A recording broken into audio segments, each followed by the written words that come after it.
Hi everyone, I'm Lady Teddy. I'm going to be reading to you guys from Magium, which is a text-based choose-your-own-adventure story app game that is free and it's on both Android and iOS, and I highly recommend it. It's a really cool story. There's a lot of different playthroughs that you can do.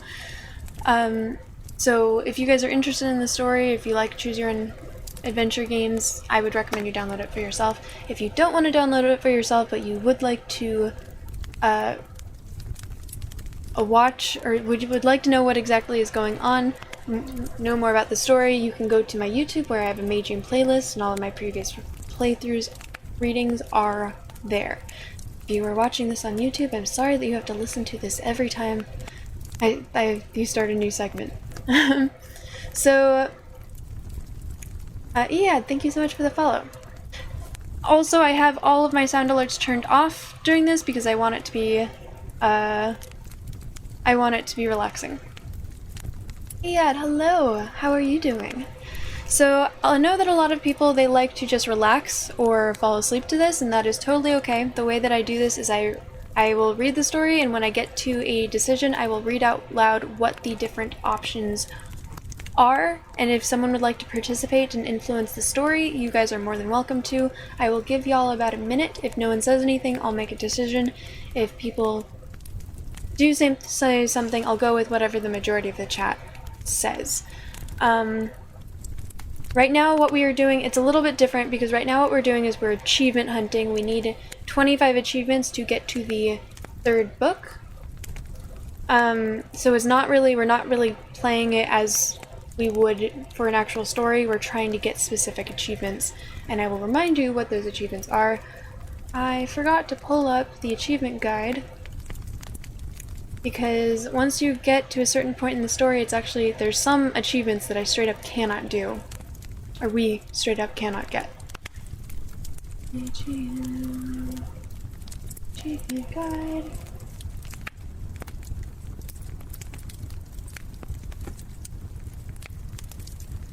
There. And we are on chapter 2 right now. Just woke up, great, tired. Well, good morning. Try not to think about everything all at once, that can be a little overwhelming. But I'm glad that you joined. So here we are. If anyone has any questions, feel free to ask, if you want to know more about a specific character or anything. Because I know it's in the middle of the story. It is technically morning for me. It's 12:30 a.m. So what's going on right now? The main party, they were accused of a crime and then thrown into a life or death gladiator-style arena, and separated because the person who's running the tournament wants them all to die.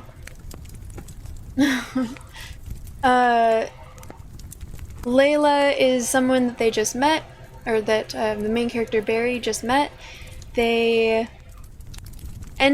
open this secret passage to try and sabotage the arena, and it ended up being a trap which dropped them several feet into a lake, and now that is what they're doing right now. Their goal is to sabotage the arena, and they're just sort of talking and bonding. The achievement that we will be going for, we can't get fourth wall breakers. So the final achievement that we're trying to get for this chapter is Griffin Rider. Ride a griffin and live to tell the tale.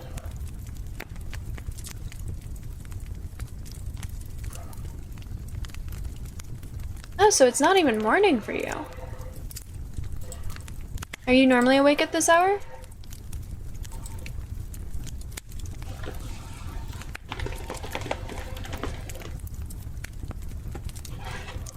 I always get a very dry mouth right before I start reading.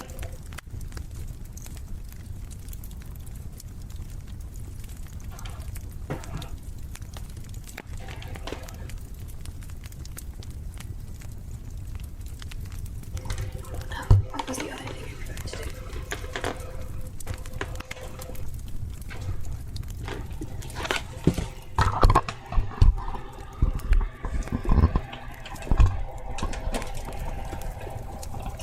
Okay, that'll have to do.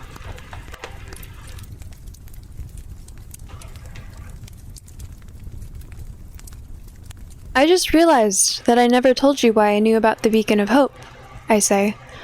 Do you remember meeting a girl named Kate while you were at the orphanage? Layla nods.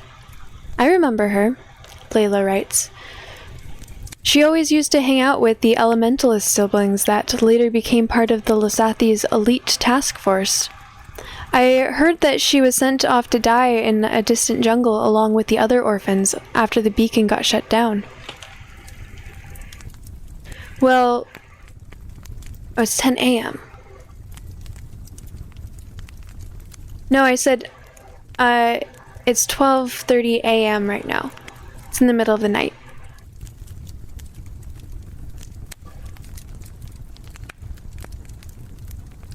If you get nasty hiccups, that makes sense.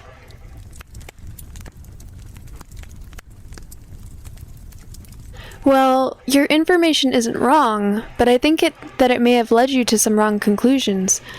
I tell her, Kate is not dead. She survived. She is the one who told me about the Beacon of Hope. She survived? Layla writes, as her face suddenly lights up with joy. Yeah, I say. I met Kate here at the tournament, and I'm currently traveling with her. Would you like to see her? The joyful expression on Layla's face slowly gets replaced with one of sadness as she looks away from me. I don't think that she'd want to see me, Layla writes. I was being kept in a separate cell from the others at the orphanage, and we never got to talk much. Besides, I don't think that she'd want to meet a Lasathi like me after all that she's been through at the hands of the Lasathi from the orphanage. Hey, you can't know that until you ask her, I say. I'm a Lasathi too, and I'm still friends with her. Remember? Layla does not answer, and she keeps looking away from me, as before. All right, then, I say, as I get up from the ground. It's settled. As soon as we get out of here, I'll call her on the transceiver, and we'll arrange a meeting between the two of you. Let's get going. Your clothes should have dried up by now, right? Layla nods hesitantly as she grabs my hand, and I help her up. We leave the fire behind, and we head towards the tunnels beyond the wooden cabin. For the next 20 minutes or so, we walk in silence through the underground caverns, using a long stick that I'd gotten from the cabin to test the ground for traps. In the areas that were completely dark, we had to rely on our stat devices to light the way before us. But luckily, the glowing blue crystals that we'd seen before were also scattered throughout these tunnels, embedded into the walls, so we didn't have to worry about lighting most of the time.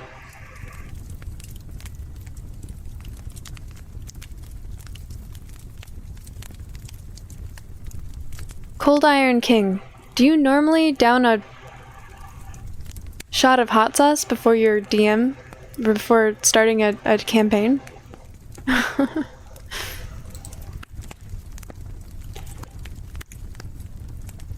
As we advance through the caverns... As we advance through the caverns, we eventually reach a tunnel that had prison cells on either side of it, with the doors made of rusted iron grating. Inside the cells, we saw that instead of prisoners were creatures of all shapes and sizes that were either growling at us menacingly or were studying us carefully, waiting to see what we'd do. There are direwolves, gargoyles, giant rats, harpies, griffins, and saber-toothed tigers, all kept in different cells of the same tunnel, and something tells me that this is only a small fraction of the vast array of creatures that the arena's owner has at his disposal. They're not guarded, Layla writes.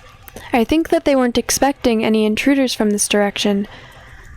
That means that there's still a chance that we can leave this place undetected.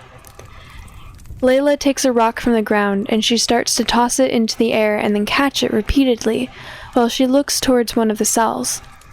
I suddenly realize that the rock she's throwing in the air is just the right size to fit through the iron grating. With her max strength, she could probably easily smash one of those tigers' heads with a single throw. Now the question is, Layla writes, should we kill these creatures while we have the chance? Or should we just concentrate on finding a way out of this place? Kill the creatures, leave the creatures alone, and concentrate on finding a way out. Once again, we are trying to ride a griffin, so one of these is going to make it more likely for that to happen.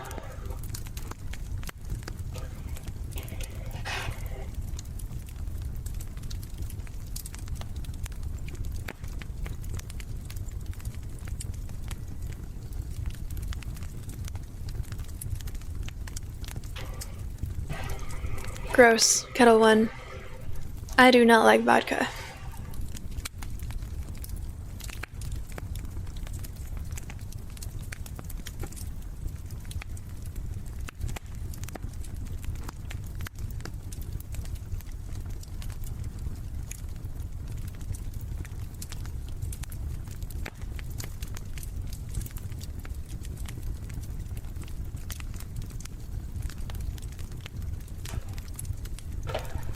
Alright, let me put this a different way. Should we go into the cages or walk away?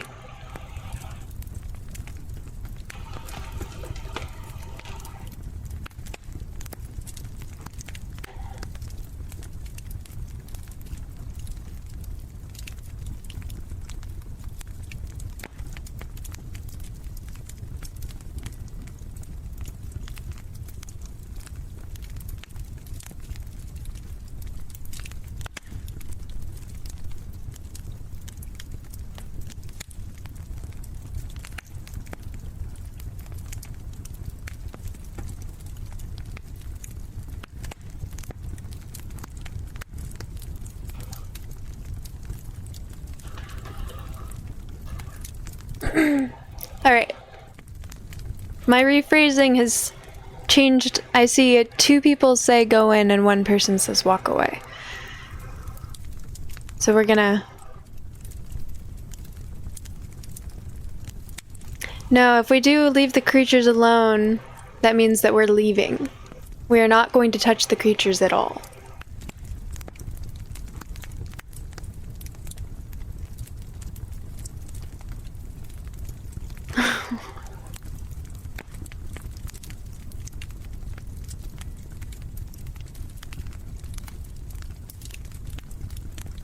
Achievement hunting is weird, because there's a right and wrong way, and these chapters are so long.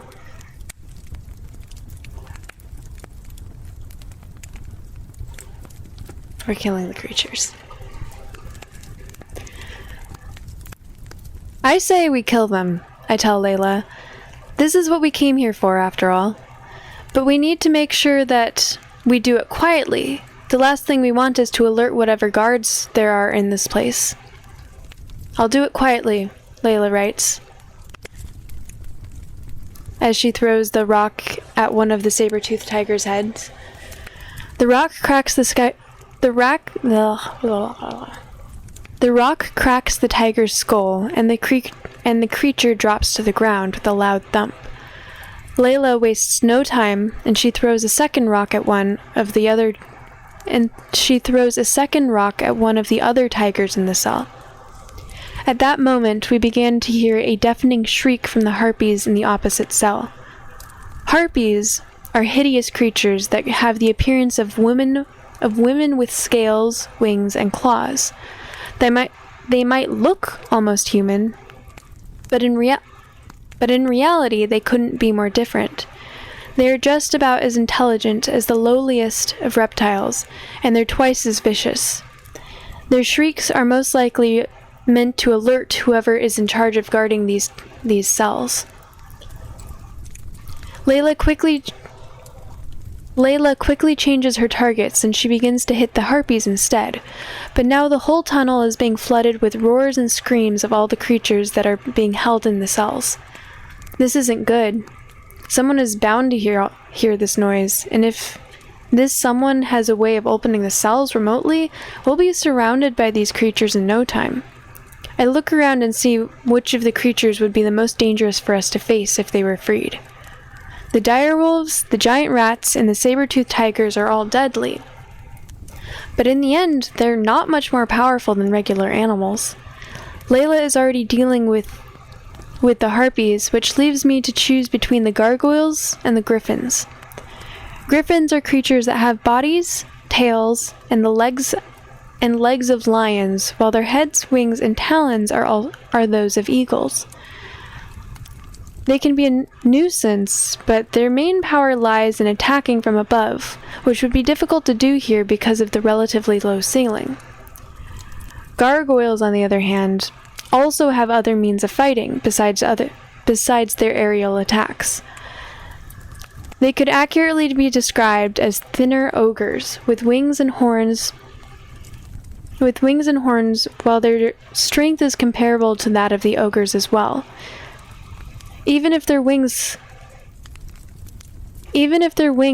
wouldn't be of much help here, they could still crush our bones with their bare hands if they got close enough to us. I decide that the gargoyles are by far the most dangerous of the bunch, so I pick up a rock from the ground and I throw it at one of their heads. Strength check successful, level 2. The rock smashes the gargoyle's head, which makes it fall onto the ground. I proceed to kill the second gargoyle in the same way, but before I can find a third rock, all of the iron gratings suddenly open at the same time, and the beasts slowly start coming out of their cells. The last remaining gargoyle rushes towards me and tries to grab me with one of its hands, but I quickly pull out my enchanted dagger and I cut the monster's head clean off its shoulders. Now that the gargoyles are dead, my next priority should be the griffins. Layla already seems to have her hands full with fighting the saber-toothed tigers, and the direwolves at once, so I can't have her fighting the griffins as well. That being said, I don't think that it would be a good idea for me to fight them all at once, either. I should at least find a way to distract them first. It's a good thing that I've been reading my notebook all day yesterday. I think that I might know just the trick to get the griffins' attention. These creatures might look ferocious, but their behavior is that of a bird of prey. And I'm willing to bet that they've been left just on the verge of starvation, just so that they'd be more aggressive when the arena begins. As long as I can get those giant rats to come this way, the griffins won't be able to resist the temptation and their natural instincts will surely kick in. I lay myself on the ground with my back facing the rats in order to trick them into thinking that I'm either dead or severely hurt from the battle with the gargoyles. It's working. A few of them are coming my way. The others have now noticed me as well, and they are rushing to get ahead of the rats that are already moving towards me. I just need to keep calm, I must not scare them away.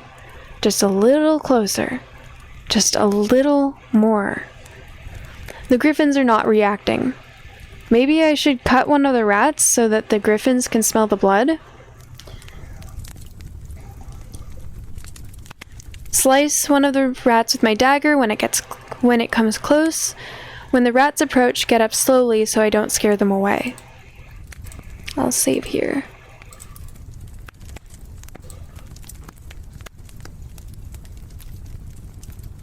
What do y'all think?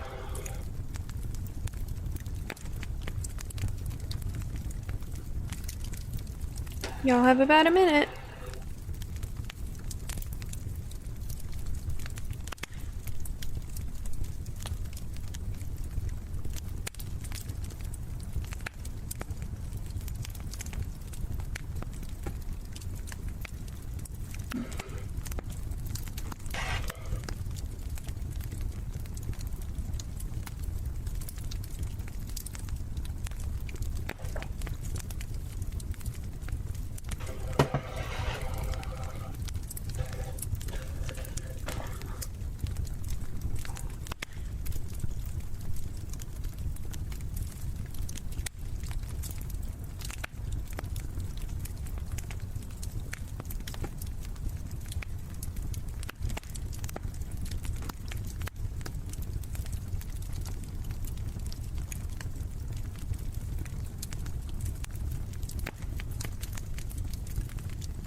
You're trying to lure the griffin closer.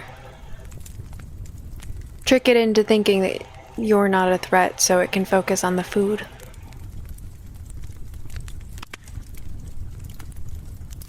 Am I reading my divorce papers to chat?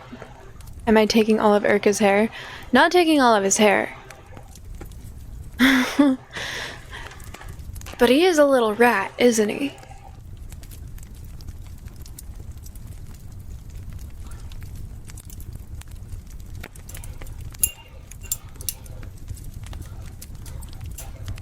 You guys just switched.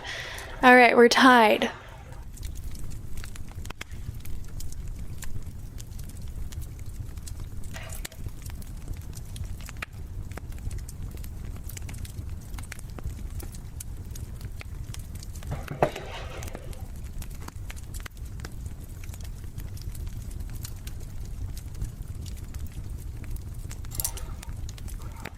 You'd have a breakdown playing this game? I mean, fortunately, you've got save slots. I generally, when I play this, I try to do like every conversation dialogue to get like even the smallest bits of information. Alright. So we're approaching slowly then? I get up slowly, staggering for a bit in order to give the rats the false impression that I'm still hurt from the battle. The giant rats stop to look at me, uncertain of what to do. They don't seem comfortable attacking me while I'm standing up, but they don't look like they want to retreat, either. Their few moments of indecision cost them dearly because now the griffins have fully taken notice of them and are running at full speed towards their prey. The last griffin to arrive pounces onto one of the rats and finishes it off with its beak. The rest of the rats are now scattering, but they're not fast enough to escape the griffins. Usually, each of the 4 griffins manages to kill at least one of the giant rats, and now they're all... Eventually, each of the 4 griffins manages to kill at least one of the giant rats, and now they're all busy feasting on their hard-earned spoils, completely ignoring the fact that I'm still here. I couldn't have asked for a better turn of events. The griffins are spread out from each other, and they are completely focused on eating their meals. All I need to do is kill them off quietly, one by one, and they won't even get the chance to attack me.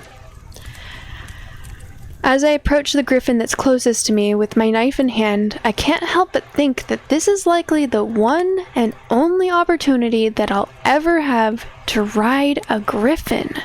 It's just lying there, not paying any attention to me. All I need to do is jump on its back, and I'll be just like one of those griffin riders from the stories that I used to read when I was a kid. I mean, they've got griffins locked up in here, so they surely must have tamed them enough for people to ride on their backs. Right?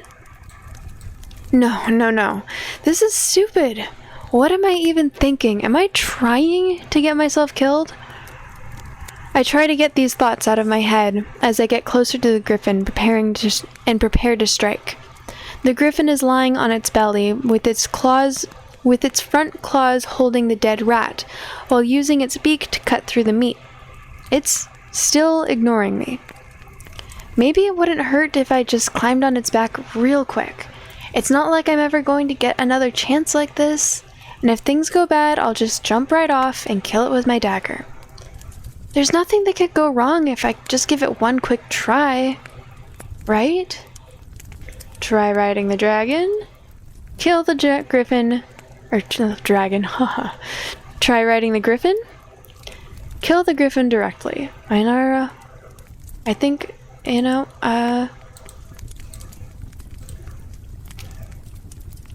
I think we know which one we should choose to get the griffin rider.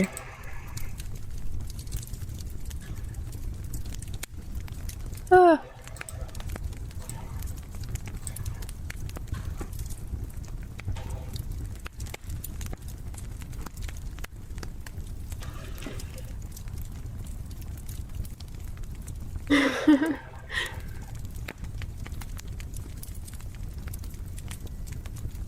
And I'm pretty sure we have the right stats to do it, too.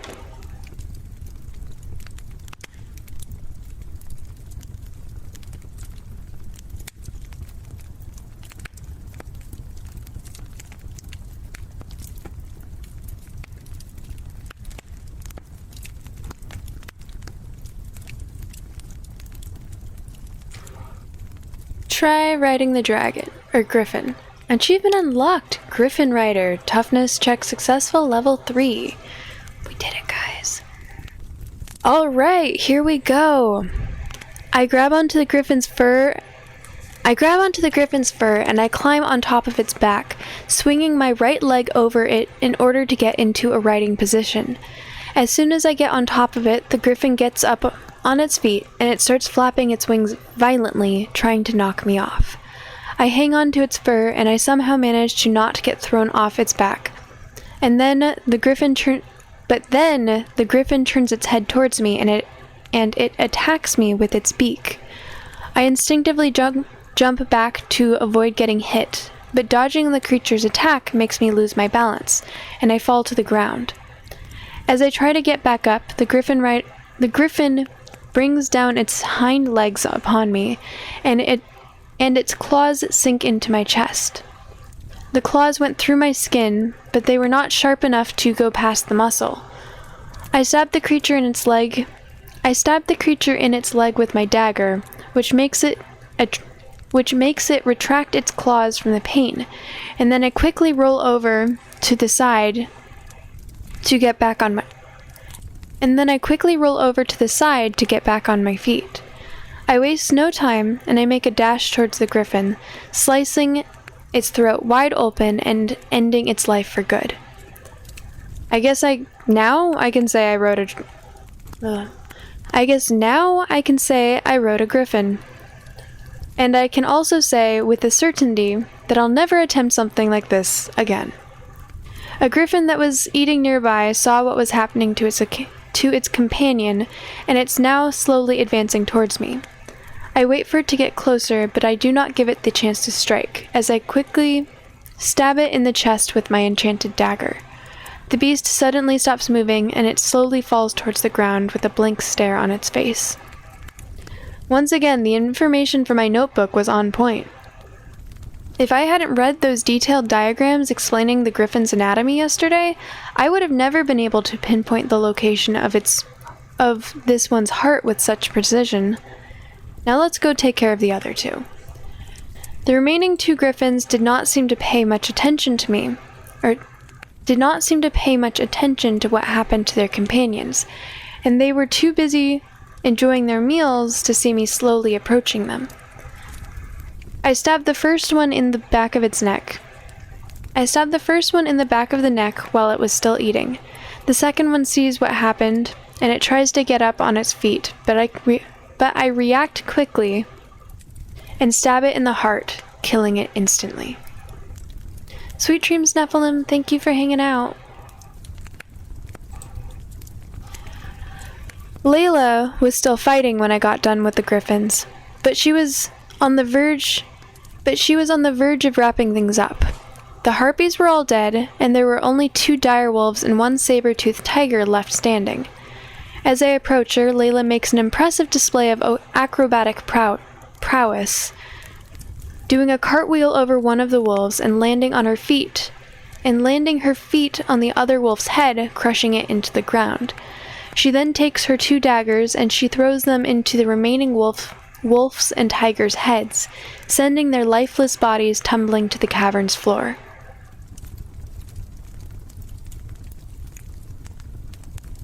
I took care of the griffins and the gargoyles, I tell Layla as she retrieves her 2 daggers from the wolf and the tiger's bodies. There are some rats left, but they're not exactly a threat. I think we're done here. Not yet, Layla writes. We're not done until we find out who opened the cell's doors. Well, if they were hiding in this room, we would have seen them by now, I say. And there was only one way to get here from the lake. The only place they could have been hiding is beyond this tunnel.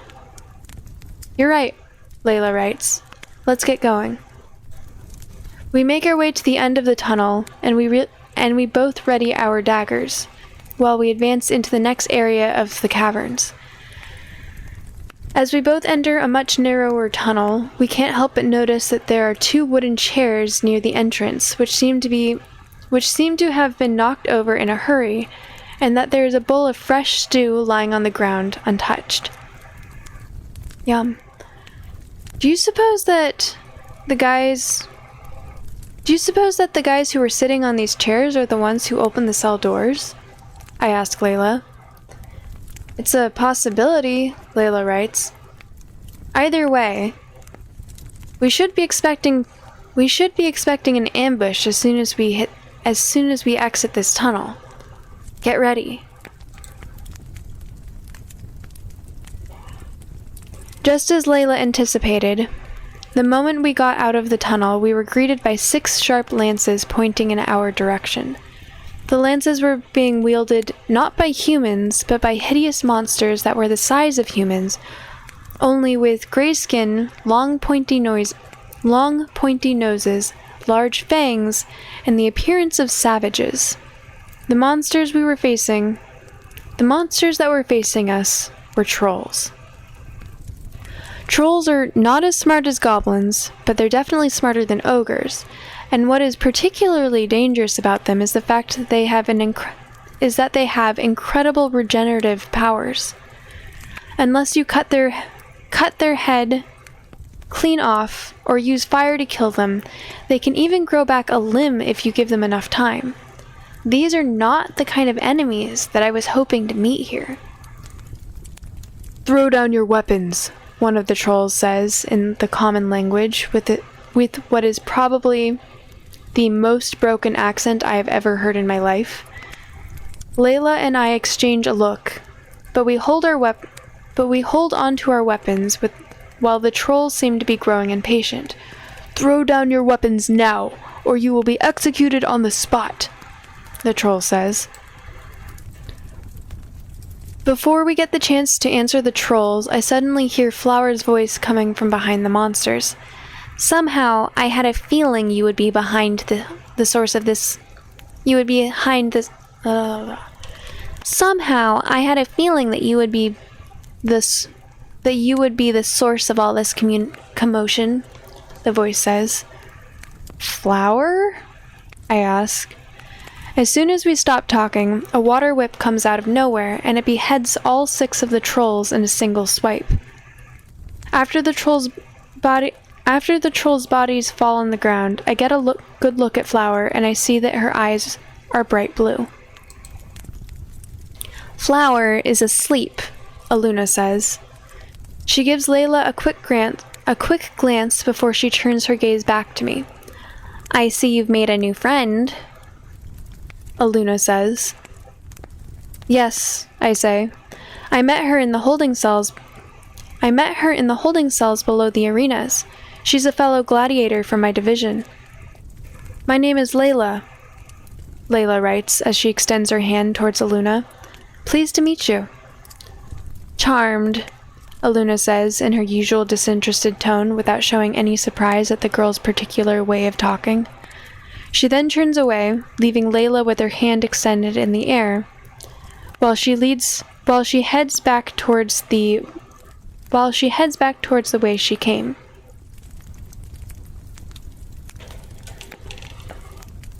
What are you waiting for?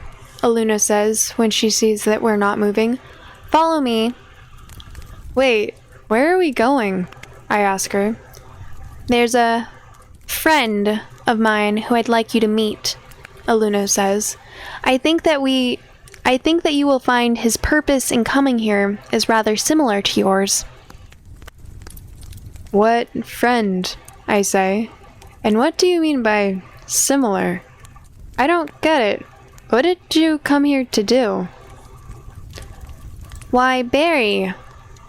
I thought that this much would have been obvious to you by now, Aluna says. We came here to sabotage the arena. Yay.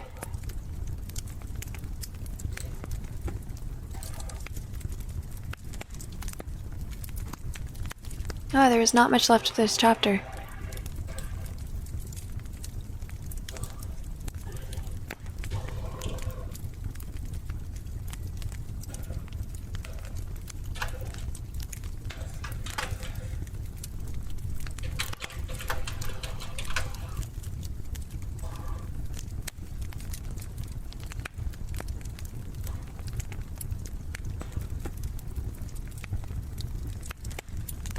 Okay. We're at 21 of 25.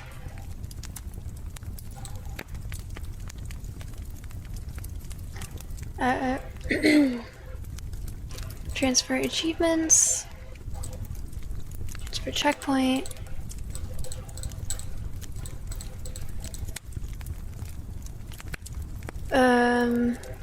Back to cloud menu. Back. Quick game.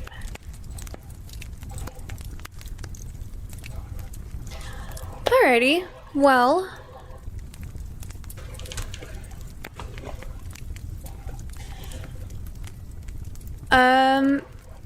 Thank you everyone for being here.